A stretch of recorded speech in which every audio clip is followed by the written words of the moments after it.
Hi, I'm Karen Johnson. Thank you for joining me on this journey through grief. Yeah, grief is something we don't get over, but we can get through. And one of the ways to get through it is by realizing that we are on a journey. It's not something that we just move on or all of a sudden are healed from or cured from. And there is no cure because we're not ill. But we can take this journey through transition, resurrection, and rebirth, the same process that our loved ones are going through on the other side. And we're going to begin by looking at the archetype of serpent. Serpent in the Indian mythology is an archetype that embodies the concept of shedding your past the way the serpent sheds its skin, all at once, taking it off, letting go. And it all sounds wonderful, but how do we go about doing that? So the process is really beginning to look at our stories, all the stories that bind us and keep us stuck in grief. And that can be grief of any kind. It can be grief over loss of a marriage, loss of a loved one, loss of a job, loss of security, and in these times of COVID, loss of so much freedom. So by shedding our stories, we let go of a lot of shame, blame, and guilt, which is really anger turned inward. And so these stories are powerful ones that we've created that star us in these dramatic roles where we're victims or we're perpetrators or we are rescuers, and we are in the middle of these dramas. So bit by bit, we're going to deconstruct the stories that are binding us and keeping us stuck in our grief. Stuck in a way that our loved ones don't want for us. Our loved ones want us to move on. They want us to go through resurrection and rebirth into a new life, using the energy of our grief to create something special and beautiful out of the ashes of our old ones. And the old one is the one where our loved one was still with us. And we, as you can see from the 8 things that Spirit once you know, Spirits on the Other Side, once you know, when you signed into my website, one of them is that by not moving on, we're preventing them also from moving on because they want so much for us to move on. And as we're stuck, they're also stuck. So it's really tough sometimes to examine our stories. I know when I started looking on my own stories, I felt maybe what a serpent might feel, exposing this brand new skin, sensitive, exquisitely sensitive skin to the world.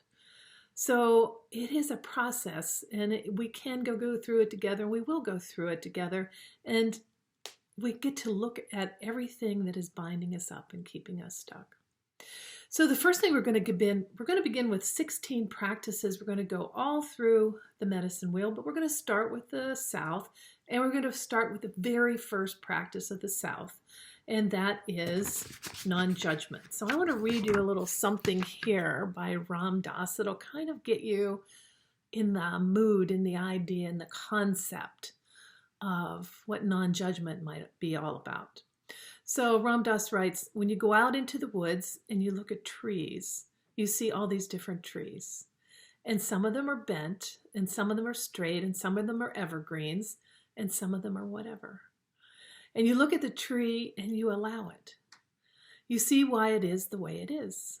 You sort of understand that it didn't get enough light, and so it turned that way. And you don't get all emotional about it. You just allow it. You appreciate the tree. The minute you get near humans, you lose all that.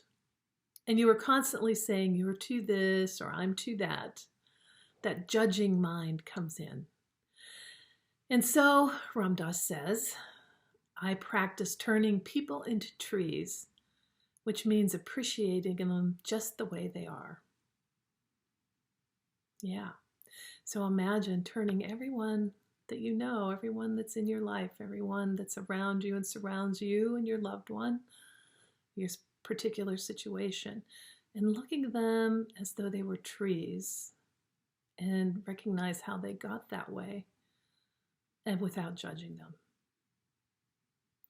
So that's a really nice concept. So how are we going to go about doing this? Well, the way we're going to go about doing this is through creating ceremony. So what I'm going to have you do is sit and really contemplate in solitude and in silence, somewhere where you can just be by yourself. You're going to need some paper and a pen and a candle and a little pie tin, because you're going to be burning things in your candle, or you can take it to a fire, bigger if you want to. So what you're going to do is sit and really, with your in-breath and your out-breath. So this is a metaphor for what we're going to be doing. We're breathing in new things and we're releasing the old. And we're going to do this in ceremony. So if you just write things down on a piece of paper and burn them without much intention or much thought, it's really not ceremony. And it's not something that is sacred and not something that's going to help you the same way as if you sit. Some of us are shamans. What we do is we open up our 8th chakra. That's our own source of the divine, and we leap into that source of the divine, and you can too. You just reach up into that space above you, like the space that shows a halo for the Christ and for Buddha and for many of the saints and spiritual masters. And we all have this ability to reach up and into that source of the sacred and open our Viracocha, our sacred source of the divine, around us. And as we do that, I want you to just sit. Sit in silence. Sit and ask yourself, who are you judging? And then who's judging you? Who did you think maybe was judging you? That you didn't work quite the perfect mother or the perfect spouse or the perfect daughter or the perfect employee. Maybe you didn't grieve perfectly enough. Who's judging you? And maybe when you come down to it, you're judging yourself. I know I sure did. I judge myself all the time. If I had only done this instead of that, maybe my son would still be alive. But the fact is, we don't know any of that for sure. So we practice. We write it all down. All the people that we're judging, all the people that are judging us. And then one by one, we're going to take that list to the flame, to the candle flame, to a fire. And with great intention, we're going to burn them, each one, with the intent that they all be released. And before you do that, everybody on your list, you're going to turn into a tree. Imagine the tree that they are because of the lives they lived. Some of them are a little stunted. Some of them are beautiful. Some of them have cut the light off of other people, other trees. Some trees have been cowering under the shade, trying to find their way to the light. So make your list. Turn everybody into a tree. And then one by one, take them to this sacred fire and release them with great intent.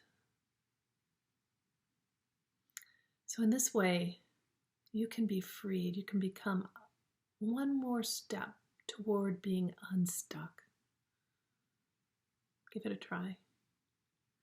All right, look forward to next time.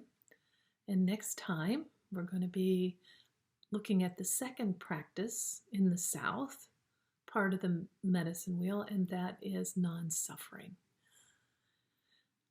So I look forward to talking with you on Zoom, and I look forward to giving you another little insight into the whole process and journey of journeying through grief. All right, love you. Take care. Blessed week. Whew.